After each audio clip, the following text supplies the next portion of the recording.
Cuando hablamos de desarrollo humano tenemos que tener en cuenta que hay unas personas que tienen unas limitaciones, es lo que se llaman los discapacitados. ¿Qué sucede con el desarrollo humano de las personas que tienen esas limitaciones?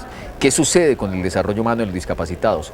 Vamos a ver a continuación una nota que tiene que ver con lo que es la solución de esta situación, las ofertas, las alternativas, las posibilidades que tienen las personas discapacitadas en nuestra sociedad.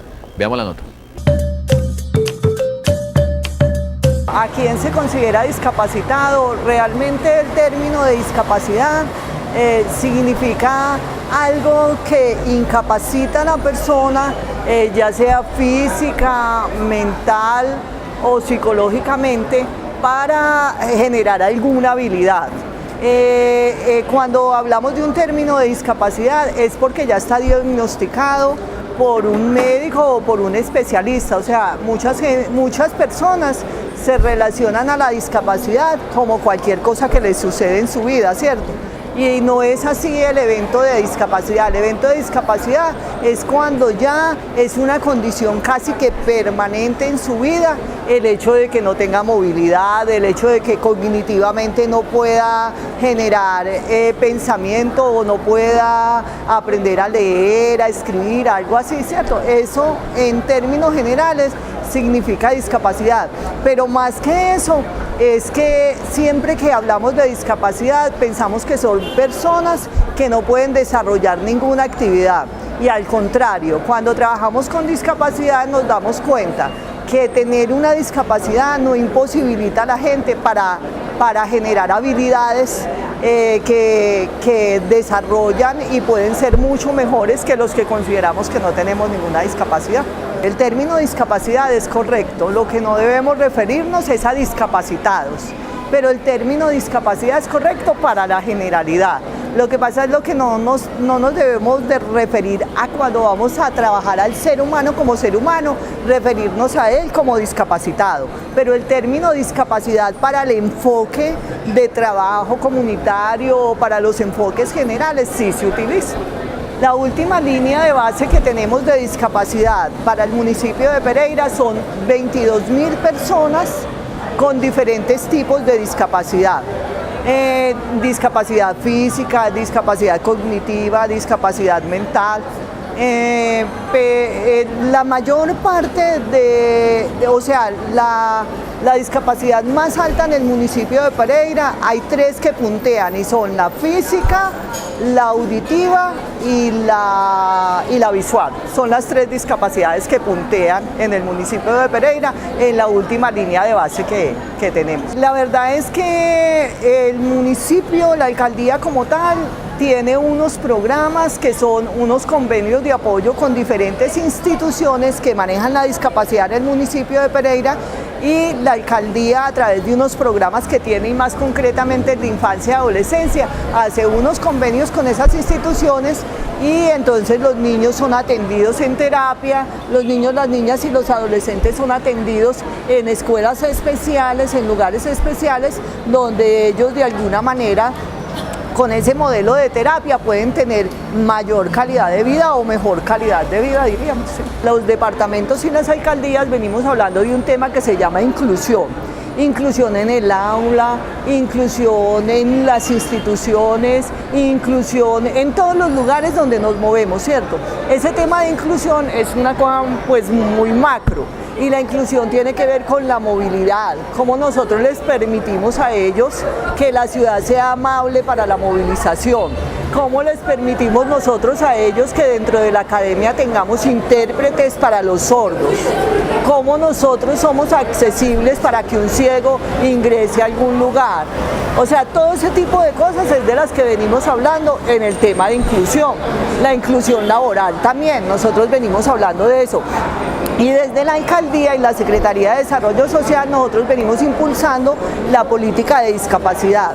Y en la política de discapacidad lo que hablamos es de esas líneas, o sea, cómo nosotros, las personas que trabajamos en las instituciones, nos volvemos incluyentes y cómo hacemos que toda la gente que en los parques, que en los buses, que en el megabús, que en toda parte la gente sea incluyente, porque lo que entendemos hasta el momento es que cada vez que nos encontramos con una persona que tenga algún tipo de discapacidad, lo primero que hacemos es asustarnos y a veces nos da miedo ir y darle la mano y pasarla a la calle, o algunas veces no hablamos con ellos porque no sabemos si nos van a escuchar o qué va a pasar o nos van a entender.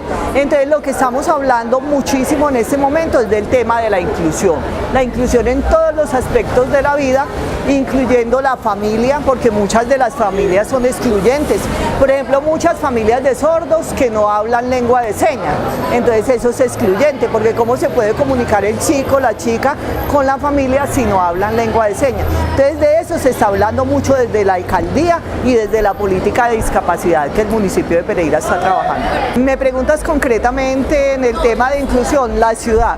No, mire, uno de los diagnósticos que tiene la ciudad de Pereira es que nosotros no somos una ciudad con accesibilidad para las personas en condición de discapacidad. Tenemos muchos muros, como dicen ellos, y muchas cosas que les impiden su libre movilidad, y de las cosas que hemos encontrado cuando trabajamos con ellos en mesas de trabajo es que ellos consideran que Pereira todavía no es una ciudad incluyente para ellos, que se han empezado a hacer pinitos en algunas cosas, por ejemplo las nuevas plataformas, El Éxito, Alcoso, Carrefour, ya han empezado a tenerlos a ellos en cuenta y ya tienen una accesibilidad, diríamos, mejor que la que teníamos antes en el municipio. Pero muchos lugares como universidades, como colegios, como escuelas, ellos se quejan de no poderse movilizar libremente. Bueno, yo diría que eso, o sea, lo del desarrollo pleno para una persona en condición de discapacidad es algo, hasta para los que consideramos que no tenemos ninguna discapacidad, un desarrollo pleno es algo muy complejo, pero diríamos que la política pública de discapacidad le apunta hacia unos ejes estratégicos que tienen que ver con trabajo, con educación, con aseguramiento, con una cantidad de cosas que eso les traería por lo menos una calidad de vida mucho mejor a ellos. Después de que la política pública sea aprobada y se ponga como en funcionamiento, o sea, que empiece como a operativizar la política, me parece que por lo menos podríamos decir que tenemos procesos más dignos para ellos.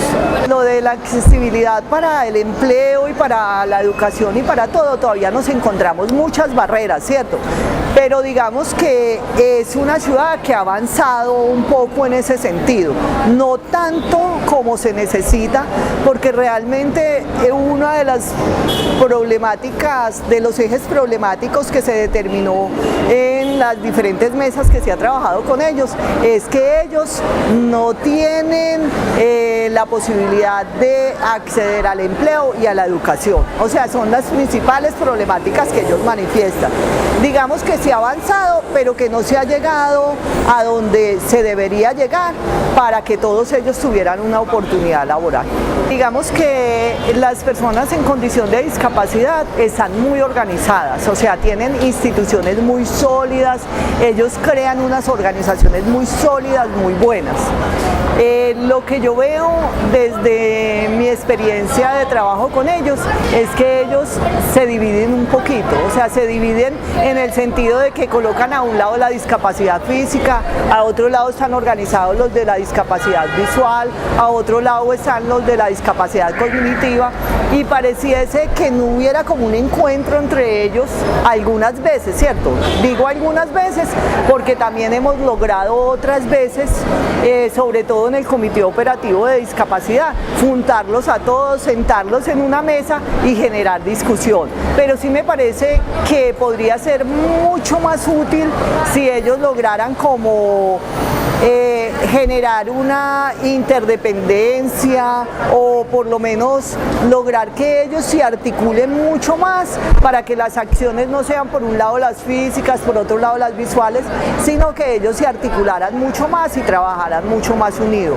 Pero sí son gente muy organizada, son personas muy organizadas y muy responsables. Cuando se va a hacer una actividad con ellos hay una característica especial y es que todos responden con lo que quedaron de responder. Entonces me parece que la participación social de ellos es como definitiva para solucionar todos los ejes problemáticos que ellos han encontrado. Hemos conocido entonces lo que tiene que ver con la población de discapacitados, las alternativas de desarrollo humano que tienen estas poblaciones, qué posibilidades tienen, cómo se desarrollan humanamente estas personas. Después de comerciales veremos la nota con una institución muy importante, CINDES.